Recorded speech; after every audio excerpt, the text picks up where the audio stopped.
Hello, my name is Brad McClure and I'm here to talk to you today about making an effective portfolio. A portfolio is something that's going to help you in a job interview keep everything on task. So stay with me as we talk about the portfolio and what kind of documents you should put in it.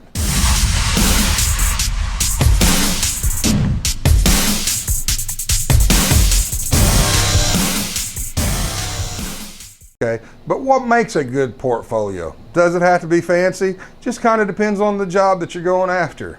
Okay, the portfolio should be a living document and you should never stop adding to it. This document should be something that you put any kind of experience certificates that you have from school all the way until you retire. You should always be adding to your portfolio and you should never stop. Always keep your portfolio updated. You should choose activities that are good to add to your portfolio. So as you go through life, there's going to be times you can go to a seminar or to a training or learn a new skill. That's the type of things that you want to add to your portfolio because it can help you in your future job. A good portfolio should tell your story, be an example of your experiences, and show the type of skills that you're capable of doing. It should be the magnification and exaltation of the wonderful awesomeness of you. Okay, the job interview. It's the one place that we get to brag about ourselves and not feel bad about it. And the portfolio is our proof. Everybody brags, but not everybody has proof. The portfolio is your proof. Go in, brag yourself up. Have the portfolio to back it up. Let's talk about the portfolio binder itself. A basic notebook binder is sufficient for most job interviews. But if you're going after a more professional job like an executive position or a marketing position or anything like that, you might want to have a little bit nicer binder. The content should be easy to follow and have individual sheets in it, and they should be uniform and neatly organized. Individual sheet protectors offer a professional look, and sheets are easier to remove and reinstall. In case you go to work for a job that might want to take some of your certifications and credentials to put in your employee file, that would be the place where you would want to take a sheet out and make a photocopy and then put your sheet back into your portfolio. Never give them your original. The look and presentation of the portfolio is important, but the content of the portfolio is the real story. That's the story and the proof that you're going to be bragging about. So here are 8 items you should put into your portfolio. The first and the most important item is your resume. Don't worry yet. If you don't know how to write a resume or you don't know what to put in the resume, I'm going to cover that in a minute. There are many types of resumes that are effective. And every one of them has a different function or a different thing that it's designed to do, okay? But for this, in a portfolio, a one-page resume is the best. It's going to be the most effective, and it's not going to detract. Now, there is a resource that you can look up resumes. If you have Microsoft Word and you do the online template search for resumes, you'll get all kinds of them. I did a search and I got 108 different templates. That's that many different designs on how resumes can be set up. But a one-page resume is simple, it's clean, and it's the perfect resume to put inside of a portfolio. But don't worry about writing it yet. You got a lot of information that you can put in that portfolio that you can base your resume off of. Complete the portfolio, then write the resume. But put your resume in the very front of the portfolio. That's going to have your name and what you're going after, what kind of experiences that you're trying to go after, what kind of career you're going after. The resume is what's going to tell them the job you're going after. The second item that I would include in the portfolio is the high school grade transcript. But only put that transcript in there if it is a good transcript. The guy that made 0.7 GPA or 1.2 GPA, don't put that resume in there. Just leave it out.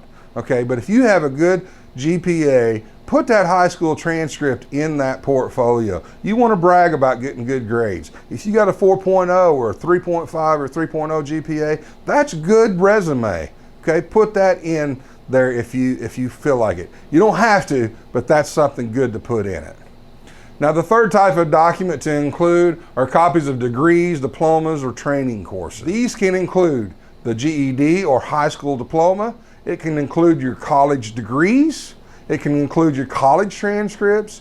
Could also include any kind of trade school certificate or completion.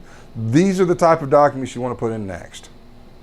These can also include other training courses like leadership training. If you go to a weekend leadership training or a communication course, if you go to safety training, if you go to quality service training in any of your job and you get a certificate, these are the type of things you want to put into your portfolio next. The fourth document type to include are your awards of your school or training center honor rolls, okay? If you got the president's honor roll or superintendent's honor roll and you get a certificate for that, put that in this portfolio. If you have any kind of awards that you got in school for anything, competitions and stuff like that, put it in there. These can include your graduation announcement also. Sometimes you don't get a document saying you was on the president's honor roll or the superintendent's honor roll or the dean's honor roll. You might have just in the announcement when you're graduating, has a little asterisk beside your name, says that you on the president honor roll. Perfect attendance is a great thing to put into a portfolio. If you had perfect attendance, that'll tell an employer that you don't miss work, that you're going to be there when they need you. If you was involved in VICA, Vocational Industrial Clubs of America, or Future Farmers of America, FFA, or other clubs and memberships, if you got any kind of certificate stating you as a member of these clubs, these are good to put in a portfolio. If you was a club or class officer and you got any kind of document, if you had a class or club contest, you got any kind of awards or announcements, this is the type of thing you want to put into a portfolio. Even if it's just a newspaper article that shows your picture and announces that you was the winner, that's the type of document that you can put in a portfolio. If you are a part of a championship team and you had pictures and trophies or anything like that, you could put that into the portfolio. If you was part of the state champion baseball team and you had a team picture, an announcement in a newspaper or an announcement in a school paper or anything like that, you want to put that type of thing into a portfolio. The fifth type of document to include are state or industry certifications or license documents. These can include any kind of certification that you have to have for your particular job. If you had an RN nursing license to become a nurse, that would be something that you could put in there. If you had any kind of certification for your industry.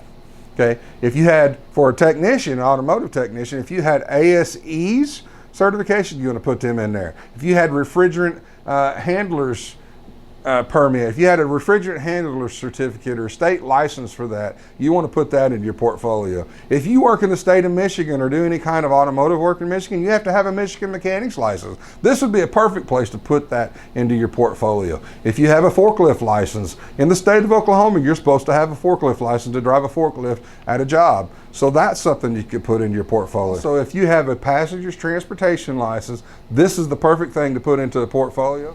The sixth document to include is a good driving record.